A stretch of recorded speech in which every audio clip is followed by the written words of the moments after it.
Hello student, welcome back to my channel Aakash lecture. Student, जितने बच्चे class 12th में हैं, फिजिक्स का पेपर देने वाले हैं, उनके लिए वीडियो सबसे ज्यादा इंपॉर्टेंट है। मेरे प्यार बच्चों, आज की इस वीडियो में आप लोगों को बताने वाला हूं बायो सेवर्ट का नियम। मेरे प्यारे बच्चों, 5 नंबर के लिए आपके एग्जाम में यह प्रश्न पूछा जाता है कि बायो सेवर्ट का नियम लिखिए। बिल्कुल 5 नंबर में आज की इस वीडियो में आप लोगों को फिक्स कराने वाला हूं। और यह जो टॉपिक है मेरे प्यारे बच्चों, वो फिक्स टॉपिक है। आपके एग्जाम में जरूर से जरूर यह टॉपिक देखने को मिलेगा और बिल्कुल आसान तरीके से मैं आप लोगों को बताने वाला हूं। इसका पीडीएफ भी मैं फ्री में दूंगा। पीडीएफ आपको फ्री में मिल जाएगा मेरे प्यार बच्चों। इसी वीडियो के डिस्क्रिप्शन में आपको एक लिंक मिलेगा टेलीग्राम चैनल का, और वहां पे ज्वाइन हो लीजिएगा। और वहां पे आप लोगों को बिल्कुल फ्री में पीडीएफ मिलेगा। यहाँ पे सिर्फ आपको समझना है, वहां पे पीडीएफ को डाउनलोड करना है।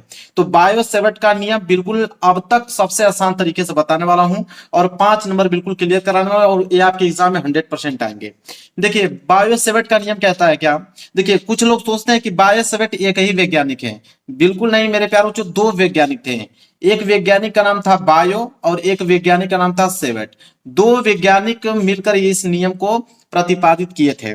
देखिए, बायो सेवर्ट का नियम क्या कहता है। बायो सेवर्ट ने किया था क्या कि उन्होंने किसी धारावाहिक चालक तार लिया था जिसमें धारा बह सकी। तो किसी धारावाहिक चालक तार में उन्होंने क्या किया, धारा को प्रवाहित किया और प्रयोग के आधार पर यह पता किया कि तार के चारों ओर एक चुंबकीय क्षेत्र उत्पन्न हो जाता है, और उस चुंबकीय क्षेत्र से संबंधित एक उन्होंने क्या दिया, सूत्र दे दिया। और उसी सूत्र को मेरे प्यारों चलो बायो सेवर्ट का नियम कहते हैं। ठीक है, और इस सूत्र की मदद से हम लोग क्या करते हैं, तो चुंबकीय क्षेत्र का मान निकाल सकते हैं। तो वही उन्होंने मेरे प्यारों सूत्र स्थापित किया था, बायो सेवर्ट दोनों ने मिलकर। तो बिल्कुल डिटेल में आप लोगों को समझाने वाला हूं। सबसे पहले एग्जाम में अगर एक प्रश्न आ जाएगा तो लिखोगे कैसे, देखिए। तो आपको लिखना है मेरे प्यार बच्चों कि बायोसेवर्ट नामक वैज्ञानिक ने किसी चालक के चारों ओर उत्पन्न चुंबकीय क्षेत्र से संबंधित एक नियम प्रस्तुत किया। मतलब चुंबकीय क्षेत्र से संबंधित एक नियम प्रस्तुत किया बायो सेवर्ट ने, और बताया कि जिसे हम लोग क्या कहते हैं, बायो सेवर्ट का नियम कहते हैं। यह लाइन आपको लिखना है कि बायो तथा सेवर्ट नामक वैज्ञानिक ने किसी चालक के चारों ओर उत्पन्न चुंबकीय क्षेत्र से संबंधित एक प्रस्तुत नियम किया, और जिसे बायो सेवर्ट का नियम कहते हैं। तथा इन्होंने चुंबकीय क्षेत्र का एक सूत्र क्या किया था, स्थापित किया। उन्होंने चुंबकीय क्षेत्र, जिसे हम लोग डेल्टा बी से डिनोट करते हैं, चाहे तो आप यहाँ पे डेल्टा डीबी से भी इसको आप डिनोट कर सकते हो। ठीक है, उन्होंने एक सूत्र दिया कि डेल्टा बी हम लोग कैसे निकालेंगे, हम लोग चुंबकीय क्षेत्र कैसे निकालेंगे। फिर नीचे आप लोग लिखिएगा कि प्रयोगों के आधार पर इन्होंने यह बताया कि जब किसी चालक में धारा आई प्रवाहित करते हैं, तो धारावाही चालक पर अल्पांश लंबाई डेल्टा एल के द्वारा किसी बिंदु P पर उत्पन्न चुंबकीय क्षेत्र डेल्टा बी निम्न बातों पर निर्भर करता है। तो किन किन बातों पर निर्भर करता है डेल्टा बी मेरे प्यारे बच्चों। अगर हम किसी चालक में धारा आई प्रवाहित करते हैं और वहां पे अल्पांश लंबाई डेल्टा एल के द्वारा किसी बिंदु P पर अगर हम चुंबकीय क्षेत्र डेल्टा बी उत्पन्न करते हैं, तो वो जो चुंबकीय क्षेत्र डेल्टा बी वो किन किन बातों पर निर्भर करेगा। ठीक है, मैं डिटेल में आप लोगों को बताऊंगा। पहले आप लोग इतना नोट कर लीजिए, आप लोगों को एग्जाम में इतना पॉइंट आपको लिखना है। फिर इतना लिखने के बाद मेरे प्यार बच्चों, आपको नीचे एक फिगर बनाना पड़ेगा। ठीक है, तो यहाँ मैं फिगर बनाता हूँ, डिटेल में आप लोगों को समझाऊंगा। पूरा 5 का 5 नंबर आप लोगों को क्लियर कराने वाला हूँ।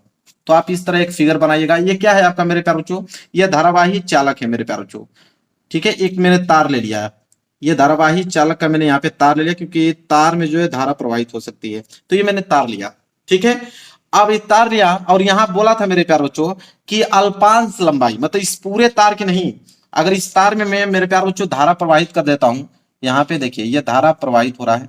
ठीक है, यहाँ पे इसमें धारा प्रवाहित हो रहा है। तो ये पूरे तार में नहीं कह रहा कि अल्पांश लंबाई, मतलब इस पूरे तार की छोटी सी लंबाई हमको लेना है। तो मैं एक छोटी सी लंबाई ले लेता हूं यहां तक, यहां से लेकर यहां तक छोटी लंबाई ले लेता हूं इस तार की। ठीक है, जिसे हम लोग किससे डिनोट करते हैं, डेल्टा एल से डिनोट करते हैं। तो यहाँ पे लिख लीजिएगा डेल्टा एल। ठीक है, ये हो जाएगा आपका डेल्टा एल। अल्पांश लंबाई मतलब छोटी लंबाई मैंने इस तार की ले लिया। ठीक है, और यहाँ पे किसी बिंदु से, ठीक है, अल्पांश लंबाई मैंने लिया और यहाँ पे किसी बिंदु से मेरे प्यार बच्चों, मान लीजिए यह बिंदु है। ठीक है, इस बिंदु से देखिए, इस बिंदु से कोई बिंदु बाहर, अगर एक बिंदु P मान लेते हैं, यहाँ पे बिंदु P है और इस बिंदु से मैं यहाँ पे ले जाता हूं, ये बिंदु P है। और यहाँ इस बिंदु P पर मेरे प्यार बच्चों यहाँ पे डेल्टा बी हम लोग चुंबकीय क्षेत्र उत्पन्न करेंगे कि इस बिंदु पे डेल्टा बी का मान कितना होगा, चुंबकीय क्षेत्र का मान कितना होगा। ठीक है। और मेरे प्यार बच्चों, यहां से लेकर और बिंदु पी तक की जो दूरी है इसे हम लोग डिनोट करेंगे आर से। किससे डिनोट करेंगे? आर से डिनोट करेंगे। और इस बिंदु से ये जो बिंदु P है, बिंदु P और अल्पांश जो लंबाई है, इनके बीच जो कोण बनेगा मेरे प्यार बच्चों, वो बनेगा आपका थीटा कोण बनेगा। तो यह फिगर आप लोगों को मेरे प्यार बच्चों बनाना है। यह फिगर जैसे आप बना लेते हो तो वही कह रहा है मेरे प्यार बच्चों, इससे क्या होगा कि हम छोटे से तार, देखिए छोटे से तार के खंड के द्वारा छोटा चुंबकीय क्षेत्र निकालेंगे। देखिए यहाँ पे छोटा, ये मैं अल्पांश लंबाई लिया हूं, एक छोटा सा लंबाई लिया हूं। इस छोटे से लंबाई से हम लोग एक छोटे से चुंबकीय क्षेत्र की गणना करेंगे। ठीक है। अब मेरे प्यार वही कह रहा है कि ये जो चुंबकीय क्षेत्र यहाँ बिंदु P पे उत्पन्न हो रहा है, तो वो किन किन बातों पे निर्भर करेगा। ये जो डेल्टा बी है चुंबकीय क्षेत्र, वो किन किन बातों पर निर्भर करेगा, तो यही चीज हम लोगों को यहाँ पे लिखना है। तो देखिए वो किन किन बातों पर निर्भर करेगा। तो पहला पॉइंट हम लोग लिखते हैं यहाँ पे। देखिए लिखेंगे यहाँ पे पहला, पहला किन किन बातों पर निर्भर करेगा। तो लिखेंगे कि ये जो चुंबकीय क्षेत्र होता है, चुंबकीय क्षेत्र मतलब डेल्टा बी जो होता है, वो चालक में प्रवाहित धारा आई के क्या होता है, समानुपाती होता है। मतलब कि इस तार में जितना धारा बढ़ेगा तो चुंबकीय क्षेत्र भी उतना बढ़ेगा। तो ये पॉइंट आपको मालूम चल गया। और धारा का मान कम होगा तो चुंबकीय क्षेत्र भी कम होगा। तो इसको हम लोग पहला पॉइंट को लिखना है। कैसे लिखेंगे? लिखेंगे कि चुंबकीय, यहां पे आपको भी नोट करना है मेरे प्यारों, मेरे साथ आपको, ठीक है। चुंबकीय, पहली लाइन नोट कीजिए कि चुंबकीय क्षेत्र, चुंबकीय क्षेत्र डेल्टा बी, या तो इसको डेल्टा डीबी भी आप लिख सकते हो। डेल्टा बी चालक में, डेल्टा बी चालक में, देखिए चुंबकीय क्षेत्र को हम लोग डेल्टा बी से नोट करते हैं। तो ये कह रहा चुंबकीय क्षेत्र चालक में प्रवाहित धारा, चालक में प्रवाहित धारा, प्रवाहित धारा को हम लोग आई से डिनोट करते हैं, तो यहाँ पे आई लिख सकते हो। प्रवाहित धारा के समानुपाती होता है, के समानुपाती होता है। यहाँ पे आपको लिखना है समानुपाती होता है। ये हाई स्कूल में भी आप लोगों ने पढ़ा होगा, समानुपाती होता है। ये पहली हमने लाइन लिख दिया कि चुंबकीय क्षेत्र डेल्टा बी जो होता है चालक में प्रवाहित धारा आई के क्या होता है, समानुपाती होता है। इसको हम लोग ऐसे लिखेंगे कि ये जो आपका डेल्टा बी है, तो डेल्टा बी जो होता है वो समानुपाती होता है किसके, आई के, धारा के। ये हो गया आपका समीकरण नंबर पहला, कंप्लीट हो गया समीकरण नंबर पहला। इसके बाद फिर डेल्टा बी किन किन बातों पर निर्भर करता है, तो पहला तो आपको समझ में आ गया। दूसरा देखिए, दूसरा किन बातों पर निर्भर करता है। तो देखिए जो डेल्टा बी होता है मेरे प्यार बच्चों, वो अल्पांश लंबाई एल के भी क्या होता है, समानुपाती होता है। कहने का मतलब है कि जितना आप तार की लंबाई अधिक करोगे, तो जितना तार की लंबाई अधिक होगा चुंबकीय क्षेत्र का मान भी उतना बढ़ेगा। तो वही पॉइंट हमको यहाँ पे लिखना है कि चुंबकीय क्षेत्र में, लिखेंगे चुंबकीय क्षेत्र में, नोट बना लीजिए मेरे प्यार बच्चों, नोट आप बना लीजिए, प्रश्न आपके एग्जाम में जरूर से जरूर आएगा, बायो सेवट का नियम। तो चुंबकीय क्षेत्र डेल्टा बी, चुंबकीय क्षेत्र डेल्टा बी अल्पांश लंबाई, अल्पांश लंबाई, अल्पांश लंबाई, अल्पांश लंबाई मतलब होगा आपका डेल्टा एल। ठीक है, इसे डीएल भी कहीं पे लिखा गया है, डेल्टा डीएल। तो डीएल का है चाहे एल का है, दोनों बात एक ही है। तो अल्पांश लंबाई डेल्टा एल के क्या होता है, समानुपाती होता है। तो के समानुपाती, समानुपाती होता है। तो लिखेंगे समानुपाती होता है। ठीक है, इसको ऐसे लिखेंगे हम लोग कि ये जो आपका डेल्टा बी है, तो डेल्टा बी जो है वो डेल्टा एल के क्या है, समानुपाती होता है। ये हो गया आपका समीकरण नंबर दूसरा। ठीक है, इसके बाद देखिए तीसरा पॉइंट, तो यहां लिखेंगे हम लोग तीसरा। अब तीसरा किन बातों पे निर्भर करता है, तो देखिए तीसरा जो है मेरे प्यार तो डेल्टा बी, डेल्टा बी तो चुंबकीय क्षेत्र जो है, वो चुंबकीय क्षेत्र और किन बातों पे निर्भर करता है, तो चुंबकीय क्षेत्र जो है मेरे प्यार बच्चों, वो अल्पांश लंबाई तथा बिंदु पी के बीच ये जो बन रहा है कोण, ठीक है थीटा, तो इस थीटा कोण के क्या होता है मेरे प्यार जो समानुपाती होता है। तो इसको भी हम लोग लिखेंगे यहाँ पे कैसे कि चुंबकीय क्षेत्र, चुंबकीय क्षेत्र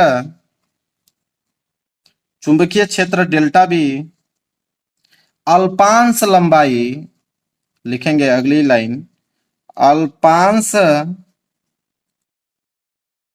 लंबाई तथा तथा बिंदु पी के बीच बने कोण, बिंदु पी के बीच बने कोण की ज्या की समानुपाती होता है,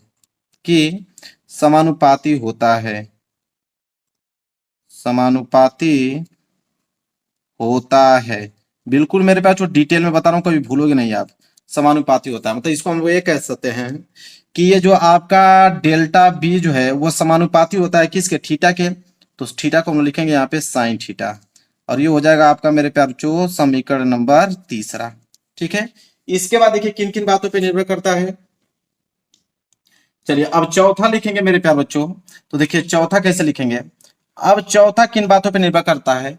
तो यहाँ पे जो डेल्टा बी दिखाई दे रहा है चुंबकीय क्षेत्र, तो ये जो चुंबकीय क्षेत्र होता है मेरे प्यार बच्चों, वो अल्पांश लंबाई तथा बिंदु पी के बीच की दूरी जो आर है उसके क्या होता है मेरे प्यार बच्चों, उसके वर्ग के व्युत्क्रमानुपाती होता है, उसके वर्ग के व्युत्क्रमानुपाती होता है। तो वही चीज हम लोग को लिखना पड़ेगा कि चुंबकीय क्षेत्र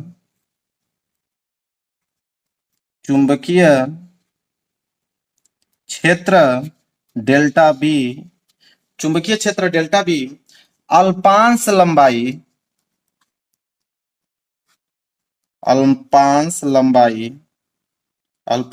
मतलब डेल्टा एल, अल्पांश लंबाई तथा बिंदु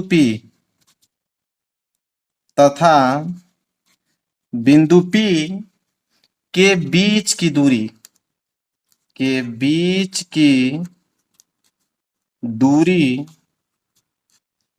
वर्ग के व्युत्क्रमानुपाती होता है,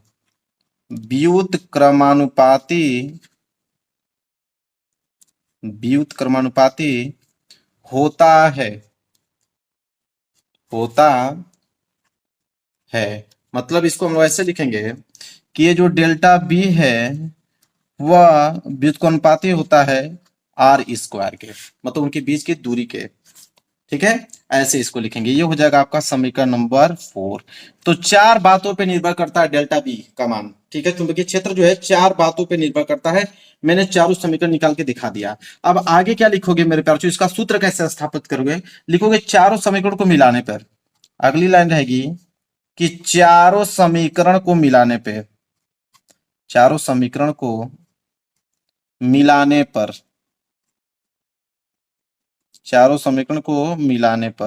तो चलिए चारों समीकरण को मिला देते हैं। तो चारों समीकरण को मिलाओगे तो निकल कर आएगा कि जो डेल्टा बी है वह समानुपाती है, सब मिलाएंगे तो पहला क्या था मेरे प्यारे बच्चों, आई मतलब धारा के, इसके बाद था डेल्टा एल अल्पांश लंबाई के, इसके बाद था उसके कोण के साइन थीटा, और बटे में क्या है वर्ग के, मतलब उसके बीच की दूरी के वर्ग के व्युत्क्रमानुपाती, मतलब बटे में हो जाएगा आर स्क्वायर। जब चारों को मैंने मिला दिया चारों समीकरण को, तो ये आपको बन के तैयार हुआ। देखिए पहला धारा के क्या होता है डेल्टा बी समानुपाती, अल्पांश लंबाई की क्या होता है समानुपाती, साइन थीटा की क्या होता है समानुपाती, और उनके बीच के दूरी के क्या होता है वर्ग के व्युत्क्रमानुपाती। तो चारों को मैंने क्या किया मेरे प्यार मिला दिया। अब देखिए आगे अगला स्टेप देखिए कि जब यहाँ पे डेल्टा बी है तो लिखेंगे डेल्टा बी, जब समानुपाती का चिन्ह यहाँ पे हटाएंगे बराबर लगाएंगे मेरे प्यार बच्चों, तो यहाँ पे के आ जाएगा। के मतलब एक क्या आ जाएगा मेरे प्यार बच्चों, नियतांक आ जाएगा के के रूप में। तो नियतांक फिर ये हो जाएगा आपका आई डेल्टा एल साइन थीटा, और बटे में हो जाएगा आपका मेरे प्यार बच्चों आर स्क्वायर हो जाएगा। क्लियर है, यहां तक आपको समझ में आया, कोई दिक्कत नहीं होना चाहिए। फिर अगली लाइन क्या हो जाएगा मेरे प्यार बच्चों, अब यहाँ पे हम लोग जानते हैं कि के का मान क्या होता है। के यहाँ पे क्या है, तो आप कहोगे के तो एक नियतांक है, तो लिखोगे कि जहां के बराबर क्या है नियतांक, के क्या है मेरे प्यार बच्चों नियतांक है, तो लिखोगे के जो है एक नियतांक है।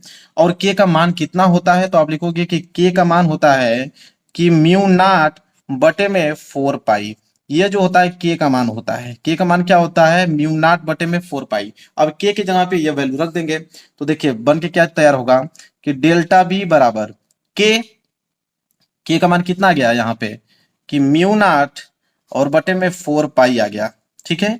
और यहाँ पे क्या आया है, आई डेल्टा एल साइन थीटा और बटे में आ गया आर स्क्वायर। यह तो पहले से ही वैल्यू था। तो मेरे प्यारे बच्चों चुंबकीय क्षेत्र का सूत्र यहाँ पे निकल के आ गया। यही है मेरे प्यारे बच्चों चुंबकीय क्षेत्र का फार्मूला यहाँ पे निकल कर आप लोगों के सामने आ गया कि डेल्टा बी बराबर क्या होता है मेरे प्यारे बच्चों, म्यू नॉट बटे में 4 पाई और कोष्टक में आई डेल्टा एल साइन थीटा बटे में आर स्क्वायर होता है। ठीक है, समझ में आ गया। कभी कभी आपको इस तरह देखने को मिलेगा कि यहाँ पे डेल्टा बी को यहाँ पे डीबी लिखा रहेगा कि डीबी बराबर आई और डेल्टा एल को डीएल लिखा जाएगा, डीएल साइन थीटा और बटे में आर स्क्वायर। ठीक है, इस तरह भी लिखा रहता है। चाहे आप डेल्टा बी कहिए चाहे तो इसको मेरे प्यार डीएल कहिए, दोनों बात एक ही है। तो कहीं कहीं फार्मूला आप लोगों को देखने को इस तरह मिलेगा मेरे प्यार, कहीं कहीं फार्मूला जो है आपको देखने को इस तरह मिलेगा। तो आप बिल्कुल घबराइएगा मत, ठीक है। चाहे यह होगा चाहे यह, दोनों चीजें एक ही हैं। चाहे आप डेल्टा बी लिखिए चाहे डीएल डेल्टा बी लिखिए चाहे डीबी लिखिए, दोनों चीजें एक ही। चाहे आप डेल्टा एल लिखिए चाहे डीएल लिखिए, दोनों बात एक ही है। समझ में आ गया। अब देखिए एक चीज और बता देता हूं यहाँ पे, ये जो आप लोगों का है म्यू नॉट बटे में 4 पाई, तो म्यू नॉट बटे में 4 पाई का मान जो होता है वो होता है 10 पे पावर माइनस 7 न्यूटन प्रति एम्पियर स्क्वायर, प्रति एम्पियर स्क्वायर। यह न्यूमेरिकल जब आप लगाओगे तो तब जाके आप लोगों को काम आएगा, म्यू नॉट बटे में 4 पाई का वैल्यू। तो आप देखिए मेरे प्यार बच्चों, या अगर यहाँ पे सिर्फ म्यू नॉट का अगर वैल्यू निकालोगे तो म्यू नॉट बराबर क्या हो जाएगा, यह जाके इसमें गुणा हो जाएगा। तो म्यू नॉट बराबर हो जाएगा यहाँ पे 4 पाई इंटू 10 पे पावर माइनस 7 न्यूटन प्रति एम्पियर स्क्वायर। यह वैल्यू आ जाएगा म्यू नॉट का और यह वैल्यू है म्यू नॉट बटे 4 पाई का। तो ये न्यूमेरिकल जब लगाओगे तब आपको यहाँ पे समझ में आएगा। तो बिल्कुल मेरे प्यार जो, अब हमको नहीं लगा कि एक भी पॉइंट में छोड़ा हूं बायो सेवेट के नियम में। बायो सेवेट के नियम बिल्कुल डिटेल में मैंने खुद हाथों से लिख कर आप लोगों को बताया। मैं चाहता तो टाइप करके लेकर आ सकता था लेकिन नहीं, बिल्कुल कंफर्म करा दिया हूं, कभी नहीं भूल पाओगे आप बायो सेवेट का नियम। 5 नंबर बिल्कुल क्लियर हो गया। न्यूमेरिकल इन फार्मूले पे बनता है, न्यूमेरिकल जब कराऊंगा तो फिर आपको समझ में आ जाएगा। तो वीडियो को लाइक कर देना, चैनल पर नए हो तो चैनल को जरूर सब्सक्राइब कर लेना। मिलेंगे एक प्यारे से नेक्स्ट वीडियो में, तब तक के लिए धन्यवाद।